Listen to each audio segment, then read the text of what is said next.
Nyesom Wike has publicly threatened a sitting television journalist. He declared on camera that a minister in Tinubu's cabinet doesn't need the sitting governor of Rivers State to deliver votes for 2027.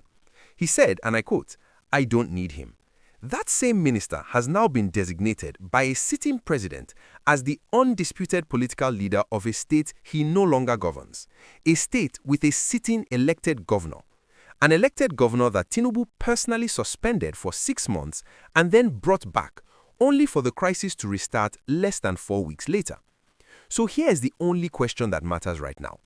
Is Wike genuinely running Rivers State and Nigerian politics more than the people who were actually elected to do it? And if he is, what does Tinubu actually owe him? And more importantly, what happens when that debt expires right before 2027? A minister threatening journalists, a president backing a non-elected figure over his own elected governor. This is the story underneath the story. The question we'll answer at the end. Does Wike actually have the power to make or break Tinubu's 2027 re-election? Before we go deeper, if you're just finding Nigerian Feed, welcome. This channel exists for one reason, to break down what's really happening in Nigerian politics without the noise, without the ethnic angles, and without the spin. Just power, money, and facts. Now, I'm going to be honest with you. This channel grows only when people who actually care about this kind of analysis subscribe. Not for my benefit, for yours. Because the more this community grows, the more resources I have to keep digging, keep analyzing, and keep bringing you content like this, content that most channels won't touch. So hit subscribe right now. It's the only way you can help me do better work for you. And stay with me, because this one gets very interesting very quickly. Let me give you the short version, because if you've been following Nigerian politics for the last 2 years, this story can get confusing. There are so many layers. Nyesom Wike was the governor of Rivers State from 2015 to 2023. He's a big political figure in the South-South. In 2023, despite being a PDP member himself, he broke ranks and quietly supported Bola Tinubu for president. In return, Tinubu gave him one of the biggest jobs in the cabinet, FCT minister, the man in charge of Abuja. Before leaving Government House in Port Harcourt, Wike handpicked his successor, his own man, Siminalayi Fubara, an accountant, a loyal lieutenant, someone Wike expected to continue his political agenda from the governor's seat while Wike ran Abuja. But Fubara had other ideas. He started trying to govern independently. He stopped taking orders. He started building his own political structure. And that right there is where the war began. What followed was one of the most dramatic political crises Nigeria has seen in years. Attempted impeachments, pipeline vandalism, courts invalidating assembly proceedings, emergency rule declared by the president himself, lawmakers loyal to Wike initiating impeachment proceedings against Fubara, not once, not twice, but 3 times. Wike didn't just build a political machine in Rivers State. He left it running inside the governor's office, pointed at his own chosen successor. The trigger event that brought us here today, in January 2026, Wike's loyalists in the Rivers State House of Assembly opened a fresh impeachment process against Fubara and his deputy. Tinubu had to intervene, again flying in from abroad, summoning both men, brokering a fragile peace, the 4th intervention by a sitting president in a state-level quarrel. That has never happened before in Nigeria's democratic history. But why does Tinubu keep siding with Wike? To answer that, we need to understand the institutions involved and the rules of the game that both men are playing around. First, let's talk about what the Nigerian constitution actually says, because both sides are using it as a weapon. Section 305 of the 1999 Constitution gives the president power to declare a state of emergency in any state where there is a breakdown of public order, a threat to national security, or where governance has effectively collapsed. Tinubu used this provision in March 2025 to suspend Fubara's executive powers for 6 months and install a former naval chief, Ibok Ete Ibas, as administrator. That was legally controversial because a state of emergency does not typically allow a president to remove an elected governor without following the impeachment process in the state assembly. Critics argued Tinubu essentially did what Wike's loyalists were trying to do via impeachment just from above. Now, on the party structure, the APC constitution, as well as long-standing convention, says that sitting governors are the leaders of the party in their states. This is not ambiguous. The APC National Secretary Ajibola Basiru said this publicly. The Vice President said it diplomatically. But Tinubu formally designated Wike as the undisputed political leader of Rivers State. He is not even an APC member. He remains in the PDP. So what you have is a sitting president of the APC recognizing a PDP minister as the political authority in a state that has an APC governor. That is structurally unprecedented, and it has created a governance vacuum that neither party's rulebook can easily fix. The president is effectively writing new rules in real time, and the institutions are too weak or too complicit to stop him. The second institution that matters here is the Rivers State House of Assembly. Wike controls it. That gives him the power to initiate impeachment, pass budgets, and gridlock governance, all without ever setting foot in Rivers State as a government official. Now here's the question everyone should be asking. Why would a president with national responsibilities keep putting himself in the middle of one state's political drama? The answer is 2027, and it changes. Who benefits and how? Tinubu needs Rivers State in 2027.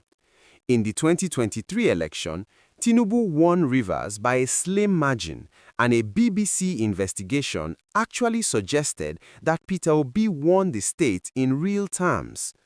Wike delivered what was officially recorded, but the numbers were tight, and everyone knows it.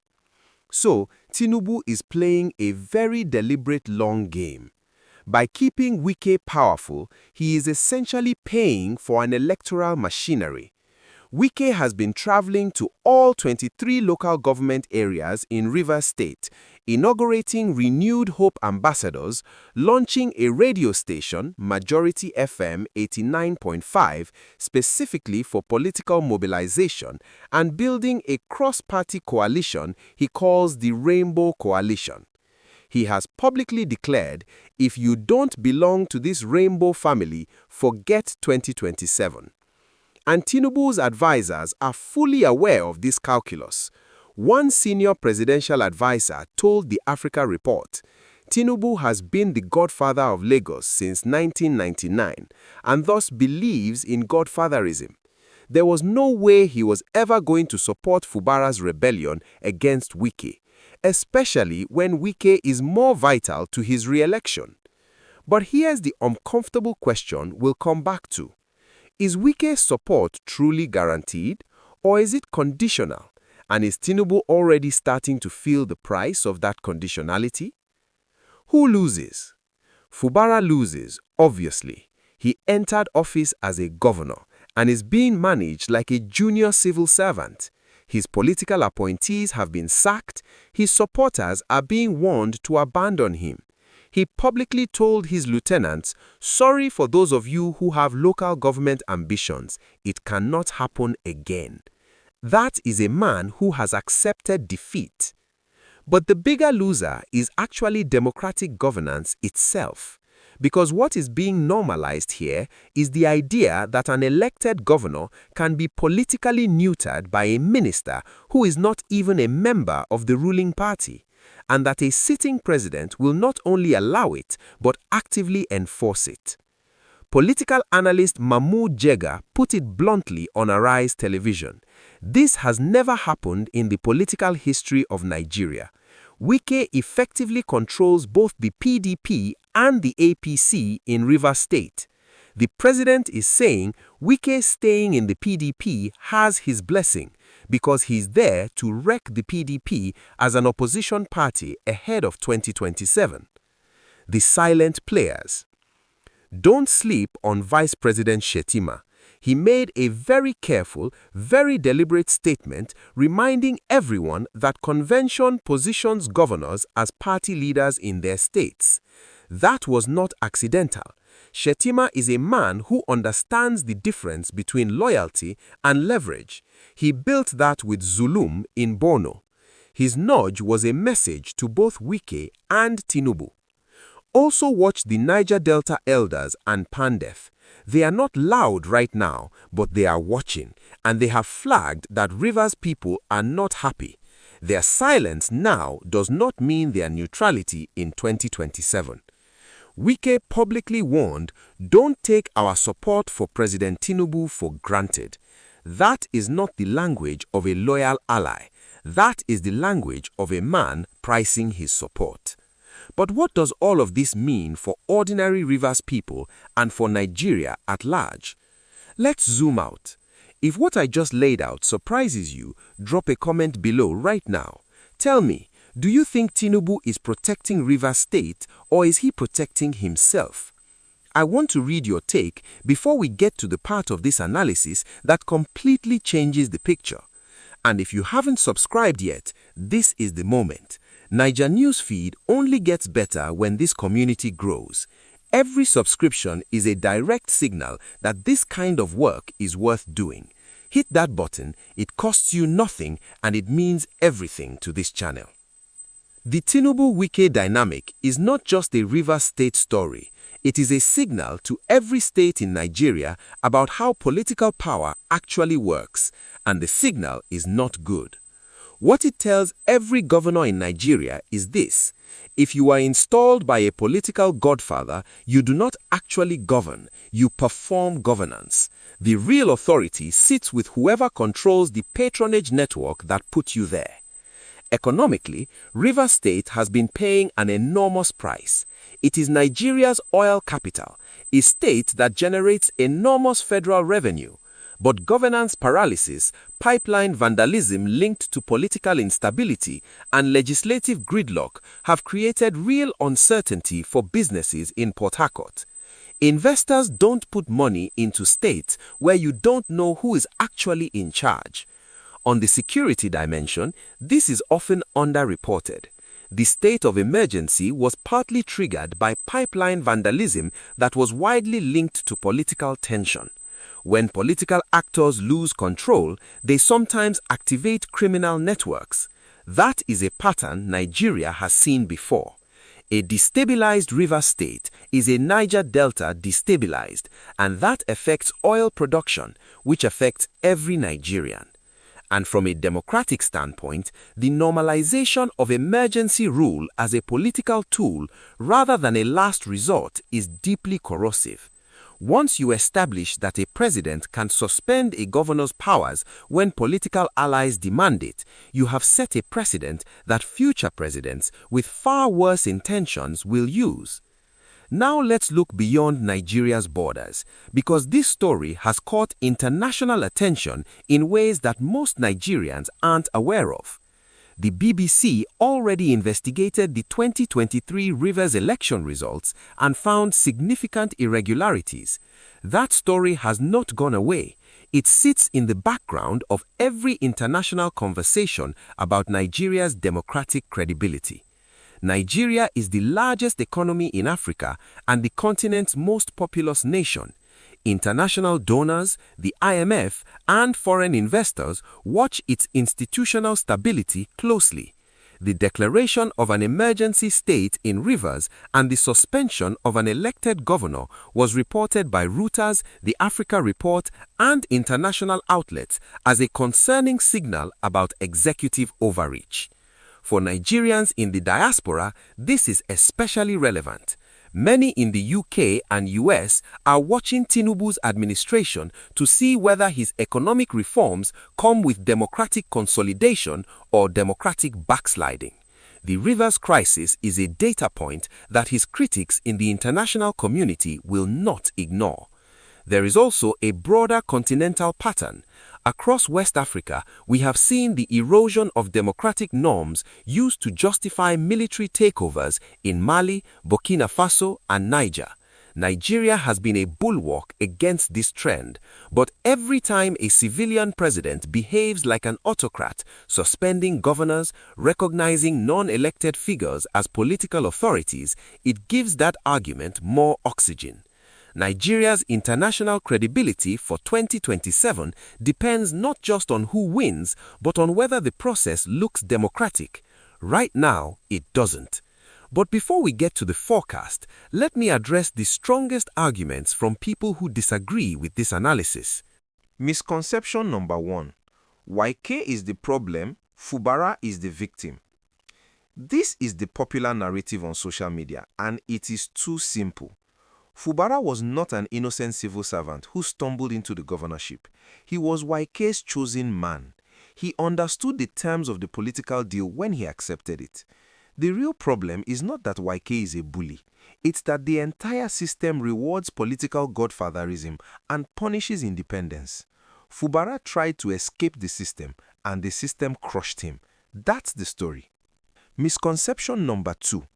Tinubu is managing a crisis, not creating one. Defenders of the president will say he is simply trying to maintain peace in a volatile state and that his interventions are acts of statesmanship. The strongest version of this argument is that without presidential intervention, Rivers State could have descended into serious violence, given its history with armed groups and oil industry disruption. Where this argument falls apart is that 4 interventions, a 6-month emergency rule, and the crisis is still ongoing. That is not crisis management. That is crisis management that fails to address the root cause, which is the president's own political arrangement with Wike. You cannot solve a problem that you are also the source of. Misconception number 3. This is a Rivers State issue, not a national one. This is the most dangerous misconception. If the precedent set in Rivers, where a minister with no formal state authority controls both parties in a state, directs impeachment proceedings, and receives presidential backing over the elected governor, if that model is replicated, you effectively have a system where power in Nigeria is permanently concentrated in the hands of those closest to Asorok, regardless of elections. Political analyst Farouk Keprogi has argued that Wike is getting awfully close to fighting Tinubu, noting that his recent public language about withdrawing support unless demands are met represents something unprecedented, an appointed minister openly conditioning his loyalty to a sitting president. Which brings us to the question we've been building toward since the hook. What happens next? And critically, who blinks first? Pattern interrupt number 1. The man who can't be controlled. Here is something most analysts are missing. Wike has now threatened a journalist on camera. He has publicly implicated himself in judicial manipulation regarding Osun State's local government funds. He has told APC officials, "Don't take our support for granted," and he has launched his own radio station and political mobilization infrastructure independent of any party structure. This is not a man who is inside Tinubu's tent. This is a man who is building his own tent, and Tinubu is paying the rent. Most likely next moves. From Wike. He will continue his tour of Rivers local government areas, consolidating his Rainbow Coalition and positioning himself as the kingmaker for every 2027 election in Rivers: governorship, National Assembly, State Assembly, and local government. He will make himself indispensable to Tinubu while simultaneously raising the price of that indispensability. From Tinubu, he will try to maintain the balance, keeping Wike satisfied, keeping Fubara compliant, and hoping the state does not erupt again. But every intervention has cost him political capital. APC leaders are openly embarrassed by his deference to a PDP minister. This is not sustainable. From Fubara, watch whether he makes any quiet moves to connect with Tinubu's opposition ahead of 2027. He has nothing to lose at this point. His political future in Rivers is over under the current arrangement. A man with nothing to lose is unpredictable. Signals to watch. Watch the Rivers State local government elections whenever they are held. If Wike's candidates sweep them, his control is total. If there is resistance, the coalition is cracking. Watch whether Tinubu removes Wike from the cabinet, which would signal that the president has decided Wike's loyalty is not worth the political cost. Watch what happens at the APC National Congress, where the question of Wike's CARTI membership will come to a head. Best case, worst case. Best case, Tinubu manages the tension through 2027, wins re-election with Rivers State support, and after the election, the Wike-Fubara dynamic becomes irrelevant. Nigeria survives another cycle of godfatherism without institutional collapse. Worst case, Wike decides his conditions are not being met, withdraws support or signals support for an opposition candidate, and the Rivers State political machine, which he now controls, becomes a weapon against the same president he helped elect.